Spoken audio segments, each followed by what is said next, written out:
It took me 3 years to master hand-to-hand PvP, and I'll teach you in 3 minutes by giving you the 5 fundamentals, 3 skills, and the 1 obvious tip needed to be a good PvPer. What's up guys, it's me, Master Bedwars. First of all, I'd like to say I've been mastering PvP for the past 3 years. I spent over 1,000 hours at least just practicing my skills alone. I'm about to give you all the knowledge you need to use your full hand-to-hand combat potential. The fundamentals will be basic, but the skills, they'll take some computing. Okay, let's start with aim and the obvious tip. Players can rotate their camera in a spherical and circular motion. This means that when you're aimed 100% straight, you're aiming directly 3 blocks straight. But if you even slightly look up, you lose some distance on your aim. This is my obvious tip. This may not seem worth at all to fix or to practice, but if you're fighting somebody that is very good, any distance of reach will matter. This tip here, it highly correlates with pickups, the combo opportunity, and those are our main goals when using fundamentals. So try to aim as straight in your line of sight as possible, and also try not to tense up when aiming, as it's a common mistake. For aim practice, you can go to Zeka training, but what helped me aim better was staying conscious and direct while aiming, and not autopiloting with muscle memory and coordination. Next is your CPS, your clicks per second, and your hit reg. These are both the second and third fundamentals, and they literally go hand in hand. Most people get CPS wrong and automatically think the more CPS, the more combos. Your hit can only register against a player every half second, and you can only hit a player when they aren't red. Being red is a half second window. This means that you must click on a multiple of 2 clicks per second. 1 second divided by 2 is 0.5. This ensures your hits always register. Better yet, click on increments of 4 to ensure your hit registration when normally clicking. If you butterfly, click 12 CPS and 14 CPS for jitter. You can also time clicks by simply hitting the player right before the red indicator goes away, or simply timing it using the 0.5 intervals.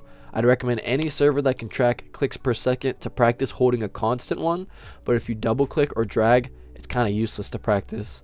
Find your constant CPS, one that isn't straining, but one that isn't easy or too little. Everyone has a sweet spot. Next is movement, which is arguably the most important. Movement will make or break you as a PvPer and can turn a mid player into a top tier one. Simply knowing your custom strafing method will give you an upper hand. I recommend finding a player of equal skill and doing a sumo / mid fight with them. Test out strafing methods. There's straight running, short strafe, and long strafe. Personally, I basically style strafe and alternate between long and short strafing. If you don't know the difference, it's pretty self-explanatory, but a short strafe is just basically tapping or holding in a side movement button while strafing for a short amount of time, while long strafe is the opposite. Never let go of W unless you W tap, but I don't do that. Every good player strafes into the first hit of a new trade, but it's not required. It's something I like to do, strafing into the first hit. Definitely not required. Also, if you are long strafing after a trade is initiated, you will lose momentum in your fight and most likely be comboed. You're not supposed to strafe, and that goes for short strafes too. You're not supposed to strafe in the middle of a trade, okay? Now lastly and quickly, momentum. Momentum is a hidden fundamental that most people feel but don't realize. It's a real thing and it is the key for chasing players that run. Being able to harness and keep momentum is an amazing skill. As you hold W, you build momentum. Simply letting go of W will not destroy your momentum, but it will stop the flow of it.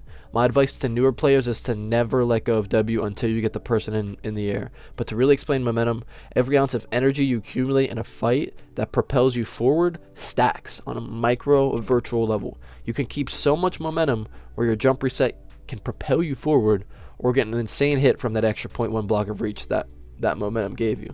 Now for the in-depth moves. I'll be fully explaining the term you've heard of, jump reset. Jump resetting is basically canceling your knockback by jumping at the exact same moment you are hit.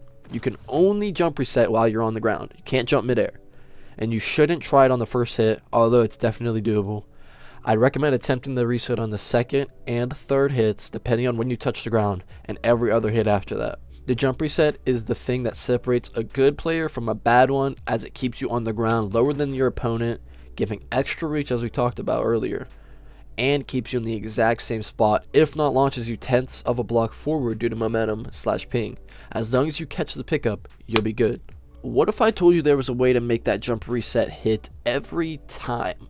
Well, it's called hit selecting. Whoever's hit first in a trade takes knockback first, and whoever takes knockback first should theoretically hit the ground first. and whoever hits the ground first should theoretically be able to jump reset first, ensuring the combo over the opponent. Well, this is called hit select, letting your opponent barely get the first hit to ensure you touchdown first. Don't ask why, but you must be strafing into a hit select. In my opinion, if you aren't, it won't work. In my opinion, okay? There are two general ways to hit select. First is to just use your reaction time. You wait till they hit you and you hit them directly after. Or you can aim directly at their feet for the first hit, and as soon as you engage, as soon as you get that first hit, you look right back up. If the player wasn't doing the same, you should get to select. First method is definitely preferred as you can improve it and become more skilled using it. At one point, you'll get so good that your fights are literally just who can hit select first. Now for the third skill, I'm going to hand the baton to the infamous Derf High. Top 3 in NA mid fights in his prime. In my opinion, he is the GOAT at this skill that we're about to talk about right here by far. Derf or nothing.